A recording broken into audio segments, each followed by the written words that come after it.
Hey y'all, it's the Snake's Paw. This month we have another episode of Noir City Blues. This is a sequel to our last episode in that series called The Trail of Tortured Tongues.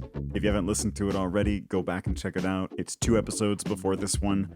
This one picks up right where that one left off. Itsu! Bless you. Thank you. Need a tissue? No, I had a breakthrough.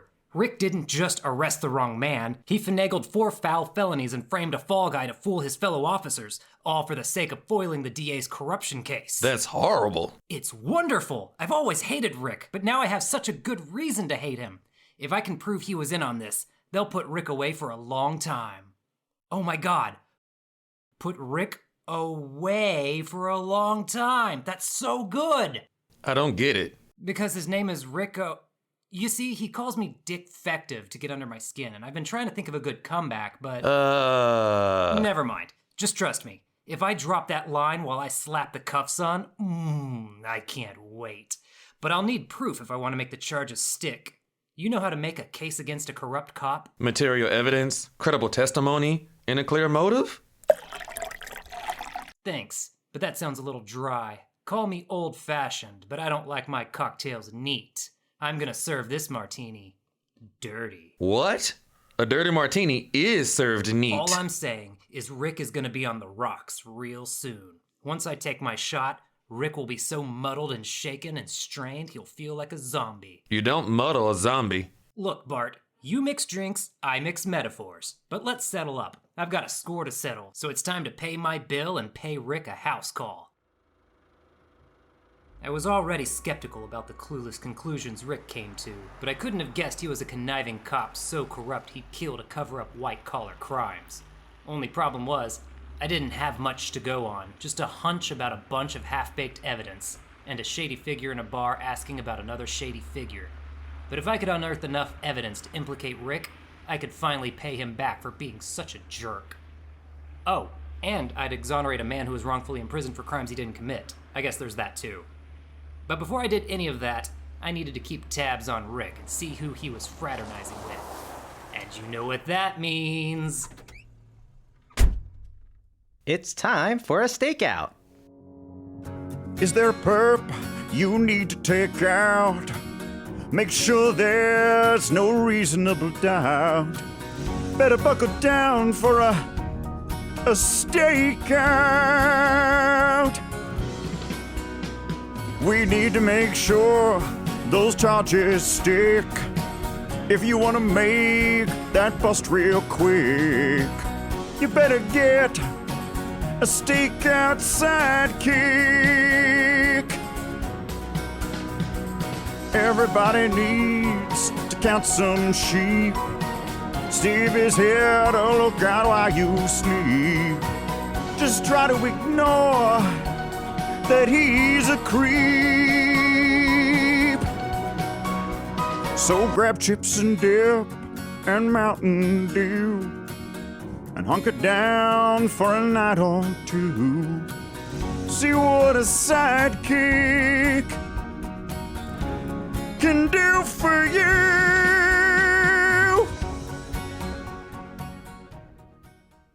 It's been a while, Stakeout Steve. I'm so excited to go on a stakeout with you again. You're my favorite stakeout pal. Same, Stakeout Steve. You really know how to liven up a stakeout. There's nothing quite like holing up with some snacks and board games and spying on criminals in the name of justice. Prank calls, pillow fights, eternal vigilance. God, I love stakeouts. I just have to say, I'm so grateful that the city developed this program for peeping Toms to complete their community service by working stakeouts. It really helps me feel like I'm using my skills to give back to society and make up for my mistakes. God, Stakeout Steve, you know I prefer it when you don't remind me about that part. Let's just take inventory. I've got a feeling this is gonna be one long stakeout. You got it, Dick. Let's see here. I've got binoculars and a telephoto lens. I brought my own from home, hope that's okay. Travel Monopoly, Gun Puncher 2 on Blu-ray, gummy worms, Doritos, Pocky, Tostitos, popcorn, hot fries, sour straws, moon pies, jerky sticks, assorted cola, mustard cheese and gorgonzola, lemon sours, candy bars, overflowing cookie jars. Oh, and I almost forgot. I hope you don't mind that I ordered us our favorite stakeout snack of all time. You don't mean... That's right. Stakeout steaks! Hi, I'm Stacy from Stacy Steaks. Did somebody order a couple of ribeyes for delivery? You ordered from Stacy's Steaks? They're the finest steaks in all of Noir City. I aim to please. If you like her steaks, Stacy also bakes, and it's great. That's right. I run the bakery Stacy's Cakes. If you know of anyone looking for a job, let me know. I'm the only employee, and it's literally killing me.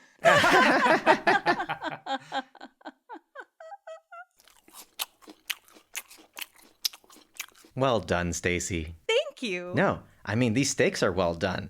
I ordered mine medium rare. I'm very disappointed right now. Oh. Look alive, Stakeout Steve. We'll need to find some focus if we want to bust this baddie. Oh, are you on a stakeout right now? Yeah, Tective here thinks his coworker, Detective O'Shea, is a dirty cop and possibly also the serial killer responsible for a recent string of lethal tongue thievery. I wish I could say more, but we're expressly forbidden from speaking about ongoing investigations. That was everything. Which place are you staking out? That one right there. The one with the open door? The what? That's strange. Aren't doors usually closed when people aren't using them? Something doesn't feel right about this. You two stay here and watch for anything suspicious. But I don't work for you. I'm gonna go check it out. Hello? Anyone there? Rick? Hey, the door was open. You home? Is that Dick? Rick, where are you? Oh my God! I'm bleeding out, Dick. I'm not long for this world. What happened? Who did this? Did you get shot? No. Well, yeah. I don't want to talk about it. I'll call an ambulance. You hold tight. It's too late, Dick. Come close. I have something I need to tell you. Is he going to confess? Should I get Stakeout Steve in here as a witness? And this may be my only chance to prove that Rick was responsible for all of the... I'm dying, dude. Come here. Right. What did you want to tell me, Rick? Let it all out. Closer. I'm fading. What is it? I just wanted to say, I only have one regret. Tell me. Don't bring your secrets to the grave, Rick. I wish that I had called you assless chap even one more time than I did. God, I'm so cool. Son of a... I know what you did, Rick. I know all about it, and I'm gonna expose you for what you really are. A dirty cop and a murderer. I'll prove it. And then we'll put you away for... I'll put Rick away for a lot... He's already dead, isn't he? Yep. Well, this complicates things. Hey, Dick, what's going on? You've been gone for a while, so I thought Oh my. Looks like I've got to call off the Stakeout Steve. Rick has been murdered. Oh, man. I was really looking forward to it. Me too. Sorry I barfed all over the dead body. That's not gonna, incriminate me, is it? What with my DNA and all? Because I've already got enough legal troubles. It's fine, Stakeout Steve. I'll give you a call next time I need to do a stakeout. Sorry it didn't pan out this time. It's okay. See you around. Next time we do a stakeout, I won't be seeing you without you seeing me, obviously. It's not like I'd spy on you or follow you around or anything. I wouldn't. Please just leave. Hello. This is Tective. I'm at Detective O'Shea's house. He's been murdered. Send a forensics team down ASAP. Some thug plugged Rick and left a slug in his gut. And I wasn't gonna miss his ugly mug, but my gut told me someone was trying to tug the rug out from under anyone pugnacious enough to debunk Rick's serial killer humbug. And like they say, where there's rhyme, there's bound to be a reason. BT Dubs overheard my phone call to the chief about Rick's case.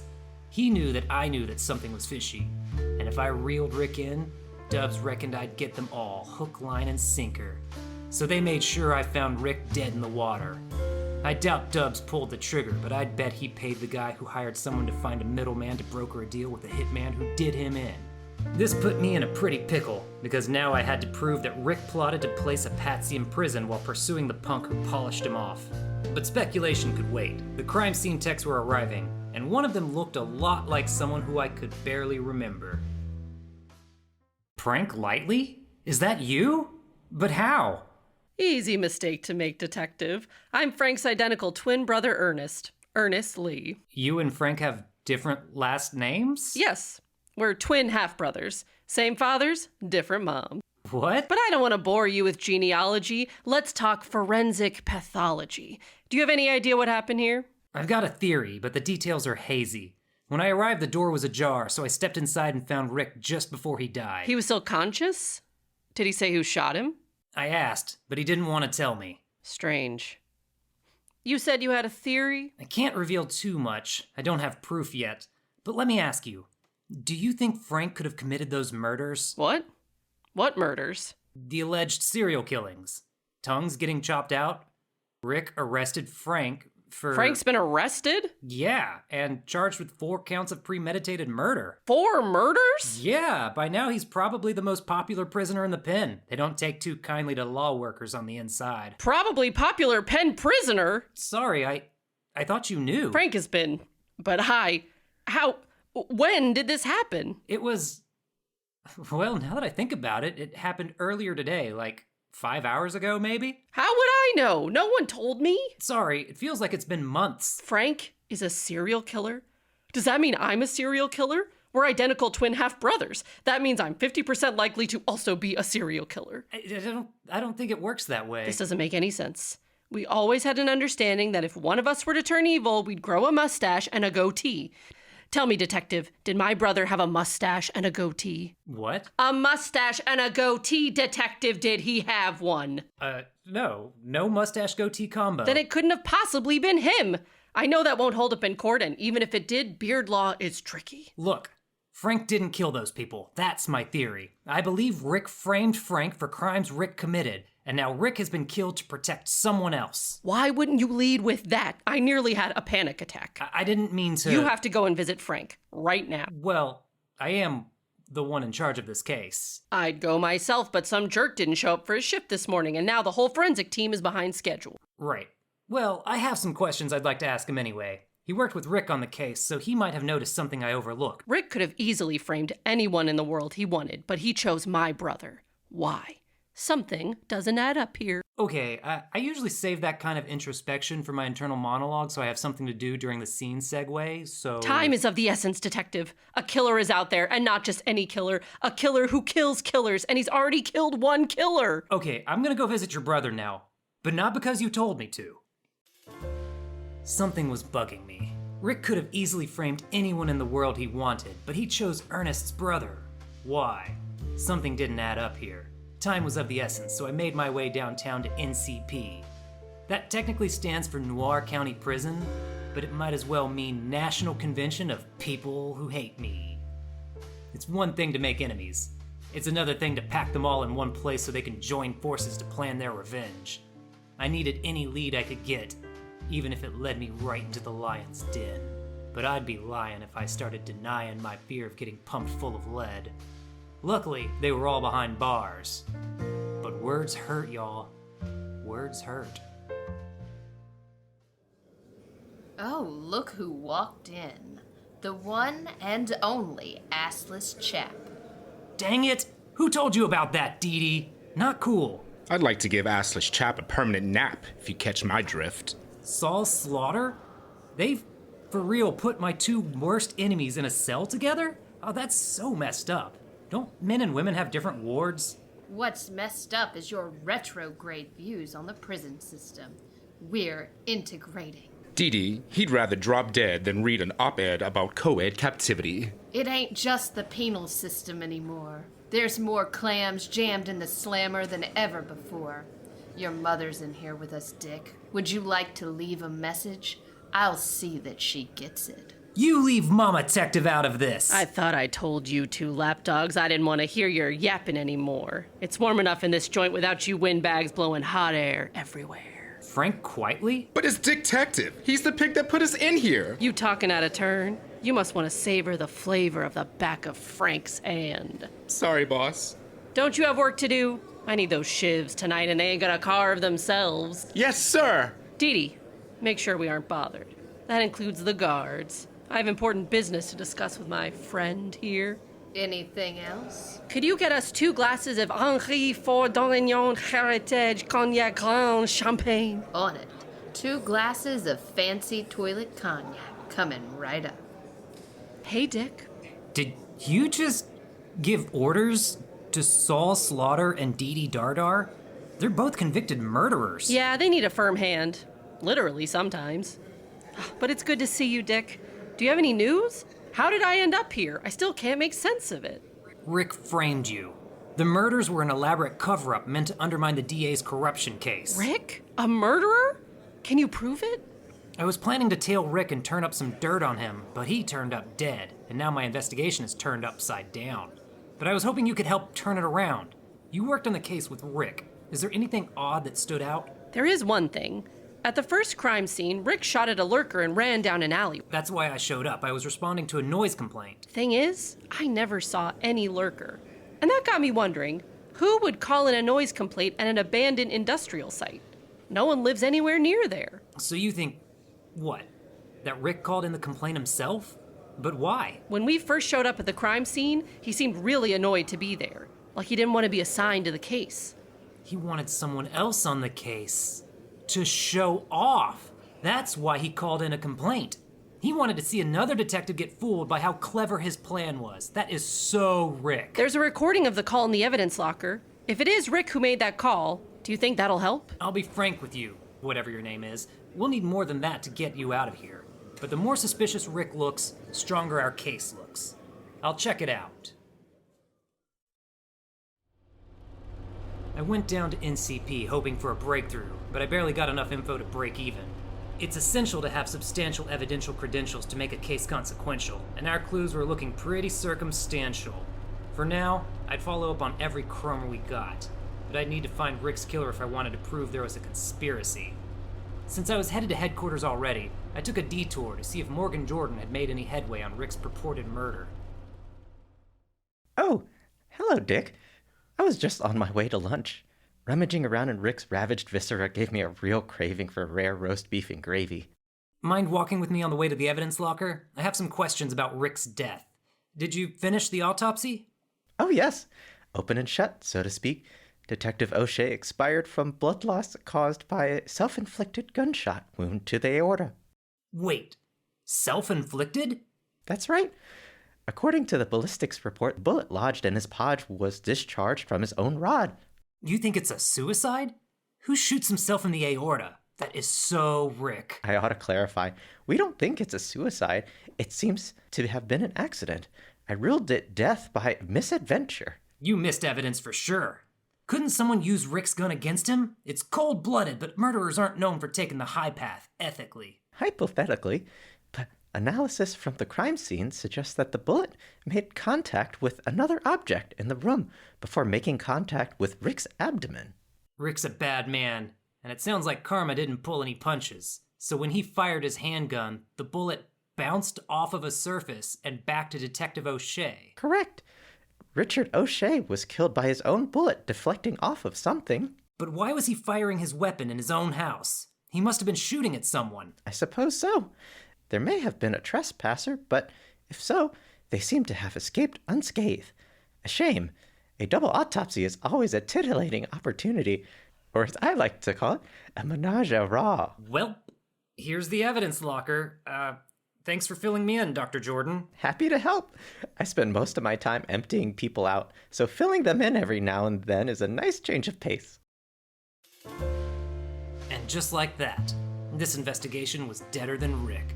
I'd have asked Morgan Jordan to do an autopsy on it, but I already knew what killed it. No doubt Rick shot in self-defense. But if it was his own bullet that did him in, it wouldn't qualify as a homicide, so his would-be murderer would never be found. I couldn't even prove anyone was there. That left me with a deceased suspect, an incarcerated innocent, and pecunious perpetrators I couldn't possibly punish. And if all that wasn't enough bad news for one monologue, when I went into the evidence locker, I found that every scrap of evidence connected to the case had been cleared out. With Rick dead, who could have done it? Was the whole precinct on Dubs' payroll? I had to call the chief.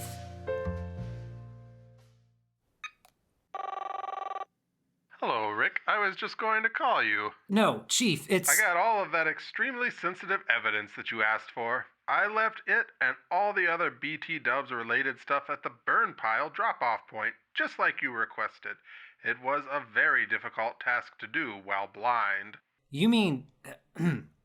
you mean the evidence for the tongue tangler case? Is that what we're calling it? I came up with it just now. Has a nice ring to it. Tongue tangler. I was calling it the tongue truncator case. That's not bad. Well, you should get to name it. It is your case, after all. Yes, because I am Rick. And I'm the chief.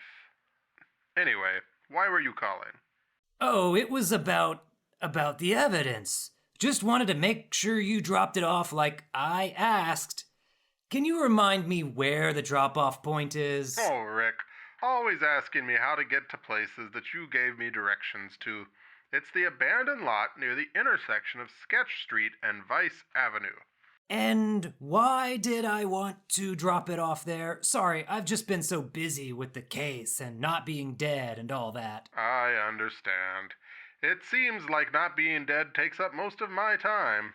But you didn't mention what you were going to do with it. I just assumed you had a sensible, morally justifiable reason for bringing the evidence there. Thanks, Chief. By the way, if Tective tells you that I committed some heinous crimes, even if he doesn't have much evidence, you should probably believe him. Okay, Rick. Good talking to you. Beep. It took me a while to get down to Vice and Sketch, because I took a wrong turn on Delinquency Drive and ended up on Bad Behavior Boulevard. But I eventually found the spot. Turns out, all I had to do was drive toward the column of smoke. There was a barrel fire burning in the abandoned lot, and the man warming his hands by it was either a bum in a bespoke three-piece suit or BT Dubs. Dubs! I should have known I'd find you here. Are you talking to me? Oh, wait. You aren't Dubs. Nope. The name is Randolph Rutherford. My friends call me Raggedy Randy. What are you doing here? Just warming up. It gets cold nights, and unfortunately I've been homeless for several years. So you really are just a bum in a bespoke three-piece suit? Well, I wouldn't use the term bum. If you're homeless, why are you so well dressed? I'm a tailor by trade. It's hard to find work cutting custom clothing nowadays, but at least I can make sure I look my best. You're so dapper. Why do they call you Raggedy Randy? For irony's sake. Like calling a fat guy slim or a big guy tiny. Huh. Sorry to bother you. I thought you were someone else. Did you mistake that bum for me? Could we stop with the bum thing? Dubs! Whoa, give me a minute. I expected to see you, and then it wasn't you, and now you're here. Oh, it's a lot to process. Hey, you. Homeless guy. I've got $100 worth of pennies in the trunk of my limo copter. If you take off your suit and burn it in that barrel, the pennies are yours. Dubs, you really are the absolute worst. You think I'm the worst? He's the guy burning police evidence. What? No! All the evidence from the tongue tangler case! I didn't know. It was just a barrel full of papers. I thought it was trash. Why would a pile of crucial police evidence be in an abandoned lot in the worst part of town? I love the smell of immolating highly inflammable criminal evidence in liminal spaces. Am I in trouble? Don't worry, Raggedy Randy, it's not your fault. That evidence would have gone up in smoke with or without you. Okay, I'm gonna leave then. I'm out of my depth here. I'll just take the pennies and go. But here's my card, if you're ever in the market for a hand-tailored suit. My suits are made exclusively through the use of child labor. Only the softest hands for these delicate linens. You see? That's why I'm homeless. Can't compete with that. Oh well, off I go.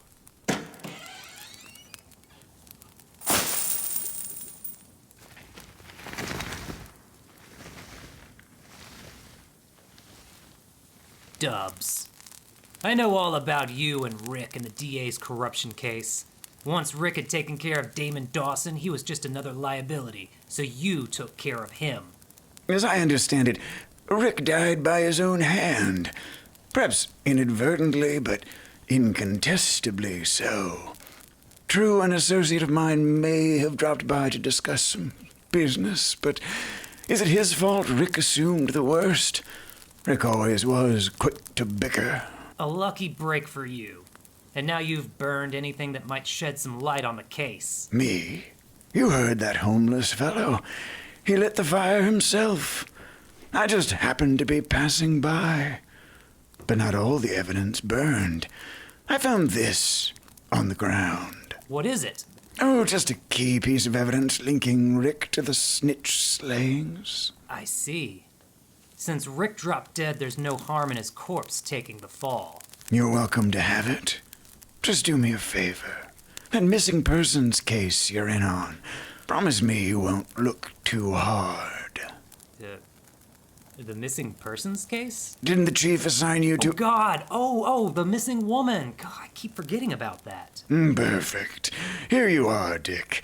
Do with it what you will. The paper Dubs handed me was addressed to Herbert Brobert, Rick's third victim. There were just 2 sentences. I need that poem by the end of the day. The rhymes don't have to be flawless, you just need to include the clue. Was Brobert a poet? Was Brobert a poet? Was this letter written by Rick? I didn't know, but I knew who might. Dick, are you calling for business or pleasure? Officially business. But it's always a pleasure to hear your voice, Cece. Don't try to butter me up, Buster. You know you already owe me. Put it on my tab, then. I need to get in touch with Sockeye. I know he's been laying low since his run-in with Rick, but I thought you could reach him. He may risk sticking his neck out since Rick has been nixed. What do you need? Everything he knows about a man named Herbert Brobert. Definitely dead, possibly a poet, and police informant. Ah, Brobert. I'll see what we can do. Meet us at 4:55 p.m. at the new soda counter, Stacy's Shakes. Let's skip the transition and get down to business. As long as Sockeye is okay with it. No skin off my back. Welcome to Stacy's Shakes. What can I get you? You'll have to order soon because we close at 5 and I've got another gig I need to run to. A round of chocolate malts on me, jerk. That's not very nice. Aren't you a soda jerk? Oh, yeah. Sorry. I just have so many businesses, it's hard to keep up. So Sockeye, Herbert Brobert, Rick's third victim. What can you tell me about him? Really? You never heard of Herbert Brobert? I guess it's no surprise to find out a Flatfoot is a Philistine. Should I know the name? He's only the poet laureate of Noir City's underbelly, the Yeats of the ingrates, the Homer of the homeless, the Rimbaud of the rambunctious. I don't understand how the Simpsons and Sylvester Stallone play into all this, but I'll take your word for it. So Brobert was well known in the underworld. Ask any villain in the Noir City cartel to recite a villanelle, and you'll hear a poem Brobert penned in his prison cell. The man made music out of misery. All us rogues and racketeers revered him. But he was a police informant. That's why Rick killed him. How could a rat have such good rep? A man is more than the sum of his failures, Dick. Brobert squealed on a guy once, but his guilt inspired him to write Elegy for My Dignity, a poem that moves me to tears every time I read it. A poem made you cry? Yes. I find Brobert's tenderness for the frail and the fallen profoundly moving.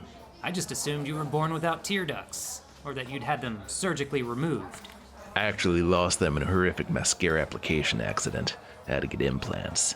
Mascara 3 chocolate malts. Need anything else before I go? Nope. Thanks, Stacy.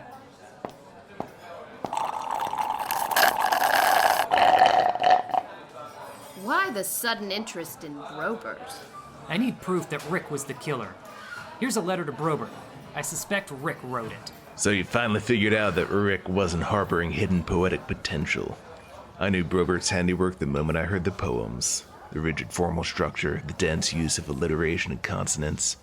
Unmistakable. So Rick had Brobert write the poems that he left in his victims' mouths. And when Rick botched the bludgeoning of Sockeye, He needed a new third victim. So he killed his own accomplice. and silenced a possible witness in the process. Which means the poem planted in Brobert's murdered mouth Was written by his own hand. Which is why I think Brobert didn't realize what the poems were for. But something must have tipped him off at the last minute, just before he died. We swung by Brobert's apartment for a little B&E. And we discovered this stash in Brobert's secret safe. A confessional haiku. Which is mightier? Rick swung my pen like a sword, blood spilling like ink. That's really poetic and all, but I'm not sure it qualifies as irrefutable evidence. He also left a signed affidavit testifying to his inadvertent involvement in the crimes and his suspicions regarding his own impending death. Oh, great. Yeah, that's pretty airtight. I'll call the chief. Hello, Dick. Or whoever might be calling me. This is my voicemail. If you would like to leave a message, please... Went straight to voicemail. Let me call the precinct real quick. Should we tell him about... No, we shouldn't get mixed up in that. He'll have to figure it out on his own. Okay, I'll head over there, thanks. The chief is at a funeral. I'm going over there now. Would you two tag along to back me up? Normally, no. But for Brobert, just this once. Let's go, Dick. This was it. I finally had what I needed to take Rick down. I mean, he was already dead, but 6 feet down wasn't low enough for me. I was going to right whatever wrongs I could, and if I got to drag Rick's memory through the mud, that was just the cherry on top. True, Dubs would get away scot-free, but what can you do? Money is the universal lube, and Dubs had enough to slip through any crack that came his way. But Dubs would get his dues one day. For now, I had a funeral to crash. Welcome to Stacy's Wakes, where, oh, it's y'all again. The ceremony already started, but if you want to... No time to listen to words. The chief is in there and I need to talk to him. Stat! But Dick, this funeral is... Was so sweet and kind-hearted to his dear old... Excuse me, lady. I'm gonna need that mic. Police business. Chief, you here? I've got vital news about the tongue tangler case. I'm right here, Dick, and not at all bothered by you crashing this funeral. What did you find out? I have indisputable proof that Rick committed the 4 gruesome grisly murders that shocked Noir City. Really? Yes, Morgan Jordan. With cold-hearted callousness, he killed Roland Nolan, Bacenthony Cropper, Herbert Brobert, and Damon Dawson. Chopped out their tongues and left pretentious poems in their mouths that he didn't even bother writing himself. Oh, no. I feel faint. Do you have proof? Oh, hey, Ernest. His third victim, Herbert Brobert, wrote the poems, including the poem that ended up where his tongue ought to be. In this affidavit, conveniently created just before his horrifying murder, he testifies to how Rick commissioned the poems without revealing their pernicious purpose. Only at the very end did Brobert realize his fatal mistake. C.C. Skarsgård and Solomon Sockeye, can I get an amen? Amen. That doesn't feel like the appropriate response. I need to sit down. Sorry, I got carried away. I can't believe this is happening. Who on earth is this woman? She keeps stealing my thunder. I'm Rick's mother. Why are you at this funeral? Dick, that's what I was trying to tell you before you rushed in. This is Rick's funeral. What? Already? That is some fast turnaround. And to think, I was talking to Rick on the phone 2 hours ago about not being dead. You just never know. That's our motto. Call Stacy's Wakes if you don't like how long it usually takes. How do we know Brobert is telling the truth? Do we have any evidence connecting him to Rick? This letter, a handwriting comparison and some fingerprinting should prove that Rick wrote it. Let's take care of that right now. Where are my pruning shears? Ah, here they are. Oh my. Here are his fingertips, Ernest. Can you do a quick fingerprinting test? We could have just left the fingers on the body, but based on this newly invented and highly implausible instant fingerprint test I happen to have with me, it's a match. But why? Why would Rick do such a horrible thing? Because, wait, stake out Steve? What are you doing here? Look, I've been on stakeouts with other detectives. I've got a ton of community service hours I need to work off.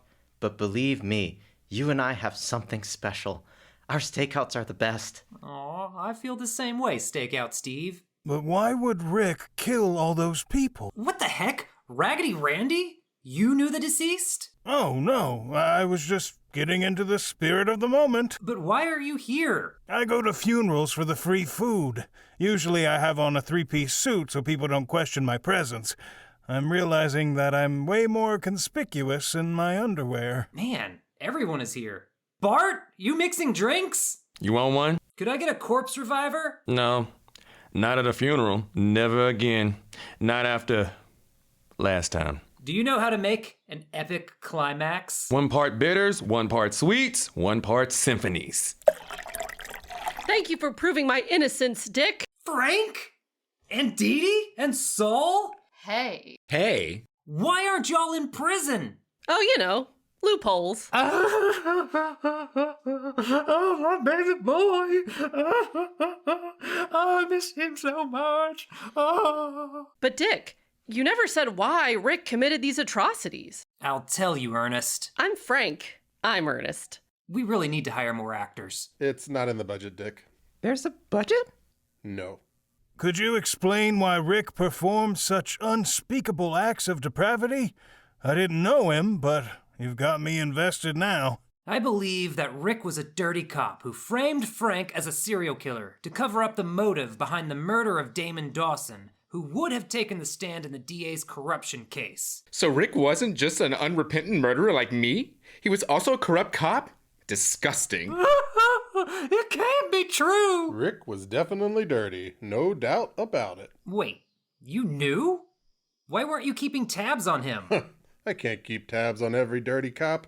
You know what they say, you can't make an omelet without having all your bad eggs in one basket. Do you have any evidence that can prove Rick was an accessory to a conspiracy? BT Dubs, you know good and well that all the necessary evidence has mysteriously vanished under suspect circumstances. Are we talking about all that police evidence I accidentally burned? Because, again, there's no way I could have known. The good news is, I have enough evidence to permanently tarnish Rick's reputation. No, not my Rick. And exonerate me. That too. Hooray!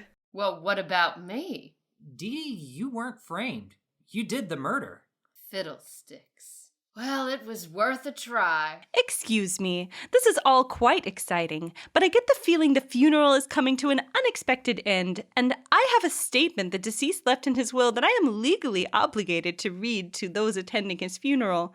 Are you done with the dramatic revelations? Oh, I guess so. Man, that was exhilarating. I should break all my cases wide open in front of a live audience. Okay, here's the statement Rick left. Ahem. Is Dick Fective at my funeral, trying to prove I committed some crime? I'm dead now, so it doesn't really matter.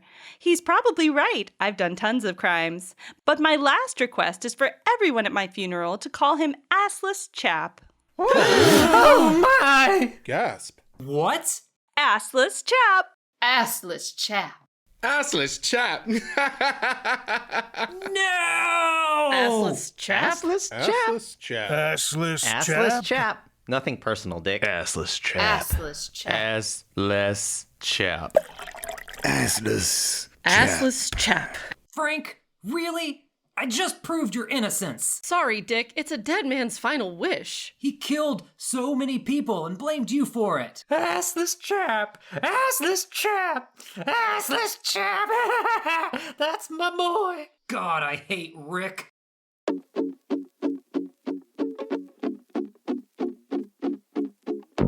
That was part 2 of Noir City Blues, Tying Up the Trail of Tortured Tongues. It was written by Matthew Morris and Jack Townsend, and the voices you heard belonged to Jack Townsend, High Priest Robi, Jeff Quach, Helen Schmehl, Helen Jaksch, Erica Durr, Killian Guilbeaux, James Lanius, Matt Standley, Andrew Farrier, and Matthew Morris. As always, you can find us various places online. We have a website, thesnakespaw.com, and once in a while we post some extras, outtakes, and stuff like that on our social media, including Instagram, where recently Morgan Jordan provided a hot take on a mortician-related news item. You can also find the show on Ko-Fi, that's ko-fi.com, where you can throw in regular support for the show, or if one episode just amused you, you can toss in a one-off tip. Either way, we appreciate you. See you next time.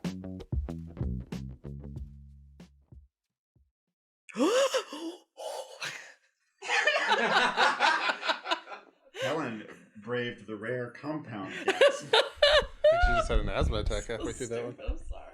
All right. First for the chief. Gasp. And then for other random bystanders. Oh. Oh. Huh? Ah. Oh. It's your turn. I broke my epiglottis. Oh my god. What?